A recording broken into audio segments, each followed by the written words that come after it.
I'm Goose and welcome to Spawn Point Scoop. Today on the show, we ask, could dancing be the next esport? Plus, I interview a very familiar guest about an exciting new ABC show. What could it be? More importantly, who could it be? Find out in this week's episode of... First up though, time for some gaming headlines.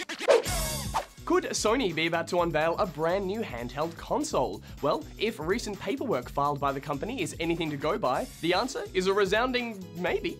The patents show a device which looks quite a bit like a Nintendo Switch, with a big screen and controllers on each side. However, these were filed way back in 2015, so who knows if Sony actually has plans to release such a device. Now onto the world of competitive Just Dance, which I've only just discovered is a real thing. Meet Umatakan, aka Teknoth, an underdog 16-year-old competitor from Turkey who claimed the title after knocking out competition favourite Diego San from Brazil. Meanwhile, Australian competitor Denzel snatched the bronze, while Brazil's Pamela took silver. Those are some slick moves, guys. Lastly, check out this amazing den of geekiness.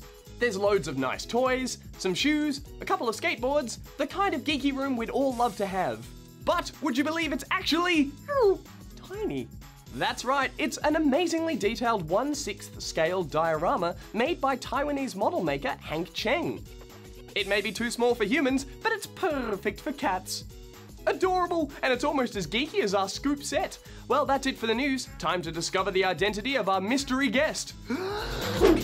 Oh, it's just you, Barjo. Hi. How are you? I'm good, how are you, Goose? I'm good. Welcome to Spawn Point Scoop. Thanks for having me. Now, last year you disappeared for a few weeks to work on a new show. That's right, I went to Melbourne for 7 weeks to make a sci-fi show called Trip for Biscuits. Oh, okay. Well, we thought we might get you in here for a Spawn Point Scoop exclusive and you could answer a couple of questions. You up for that? Absolutely. Oh, excellent. All right, well, first of all, Trip for Biscuits, what does that mean?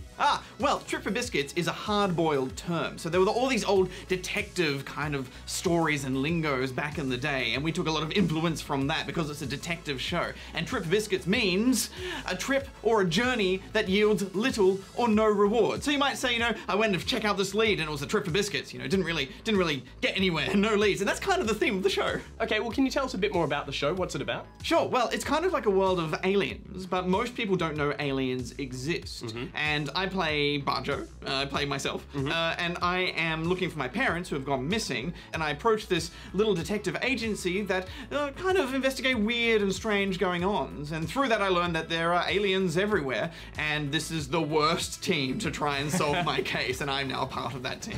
What is that? We deal with cases involving aliens. Wow. So you're actually playing Barjo. How is that different to Barjo on Spawn Point? Oh, not very different. You know, it's just a slight exaggeration or extrapolation of who I am, really, because it's this guy who has a lot of people making fun of him, and like he's really into science, and he's into like analytical kind of things, but he's not very good with social things. He's not good at like working well with others because he doesn't understand why people don't like science as much as him. Let me just point out the guy who saved us. This guy. It's not really like you're acting then, is it? It's just you being yourself. Yeah, it's pretty much myself. That's what we do here every day. So tell us about the other cast on the show. Who are the other people you're working with in this detective agency? Okay, well, my boss is called Dan.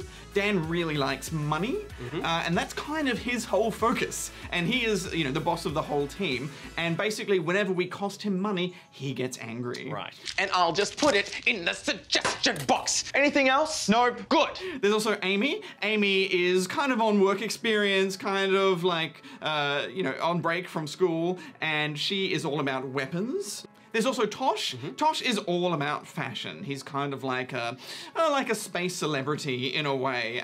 Tosh isn't great at a lot of things, but when it comes to talking his way into or out of a situation, he's like 1% better than the rest of us. Okay. Yeah!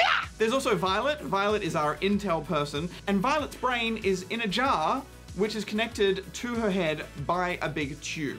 So Violet's a bit wacky. You never really know how to take Violet, but she's got some interesting backstory, storyline stuff that I won't spoil. Well, how is working on a show like this different to working on something like Spawn Point? Well, it's very different. For a start, you're not meant to look at the camera. Because it's just acting. It's very, very different. It's really fun. You know, it's just fun in a different way to Spawn Point. And I had a great time doing it. It looked like you had a lot of fun. In fact, it seems like you got hit in the face with a lot of different things. I think we have a clip. No, no, no, no!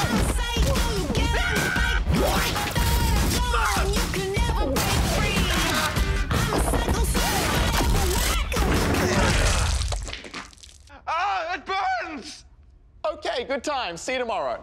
Ugh, disgusting. Was that in your contract? It was not! And I remember actually every day I would look at my, things of the scenes we're doing of that day and go, today is a goo day, which means goo is gonna hit me in the face. That happened a lot more than not. And finally, was there anything in the show that was drawn from your love of video games or that people who like video games would relate to? There are a few explosions here or there. Lasers mostly. There's quite a few lasers in I the think show. I know who would like them. Me too. Darren, Yes. right? Yeah. Yeah, Darren loves lasers. Excellent. Well, it sounds like a great show. Can't wait to watch it, Barjo. Thanks for talking to us. Thanks for having me. And if you would like to check out Barjo's new show, Trip for Biscuits, you can watch it all starting this Friday on the ABC Me app. But before we wrap up for today, Barjo, you have the honour of checking out our first piece of fan art by James. Look at that, it's the Spawn Point crew, and it looks like we're actually on an adventure in a galaxy far, far away. Looks like Darren is the overlord of the galaxy in this. He's always wanted to do that.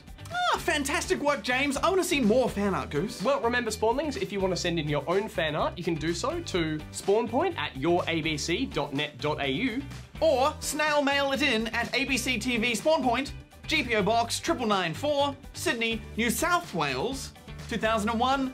Well, that's the scoop for this week. Until next time, Goose out. Barjo out. Good interview. Do you think aliens actually exist? Of course they do. The aliens in the show were real, Goose. What? Yeah, there are aliens everywhere, didn't you know? No. I could be an alien in disguise, you just don't know. I wouldn't tell you if I was, because that would go against the alien code.